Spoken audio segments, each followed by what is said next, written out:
Let's turn now to exploring the Shema, discussions on the issues of Trinity. We'll take just a few moments to begin to look through this chart that CARM has supplied for us in my commentary that I have available on my website at tetzetorah.com. And we're working our way through this chart of Father, Son, Holy Spirit. You can see at the top here of the chart, and it's created a column where we've got passages that link attributes and actions that God, the being, is known for in the Bible. Labels, titles, things that you would encounter as you're reading through the narratives, and you have to come to this a conclusion. Am I reading about one God, yet three persons? Or am I reading about one God who has a singular identity that can't be shared or expressed in the three persons? Right? That's what we're trying to ascertain as we look through this. The best way to interact with a chart such as this isn't the only chart that you're going to find on the internet. These are all over the place.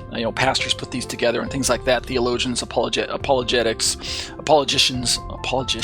What do you call people who are apologetists? Apologists. There we go. I think that's the word. Apologists, such as myself. You're going to find that the best way to interact with charts such as these are to keep the idea that the whole Bible is in view, rather than you're avoiding this idea of cherry picking and singling out one verse and using that as a proof text over and against all other verses. Instead, I apologize for clearing my throat here. I've got a frog in my throat, and frogs aren't even kosher. The best way to interact with charts such as this is to make sure that you have an overview of the Bible when you're reading this. So we've already looked at Father, Son, Holy Spirit called God. We already looked at Father, Son, Holy Spirit called Creator. Tonight we're going to be discussing Father, Son, Holy Spirit resurrects, right? Who resurrected Yeshua? Who exactly did? So let's jump right into it without further ado. First passage is 1 Thessalonians 1:10, and that's where the Father resurrects Yeshua. When it comes to the Son, we're going to look at John 2:19 as well as John 10:17, where Yeshua himself says that he will resurrect himself or raise himself up. This is the terminology he's going to use.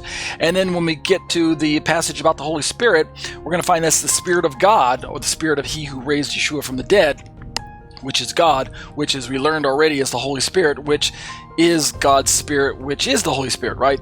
There's kind of an overlap there where some might say, well, that's just another passage talking about God himself raising. But if it's just God and not the Spirit, why even bring up the word Spirit at all? So we'll look at that passage. Those are the references that we're going to be working our way through tonight, just those. So let's look at them.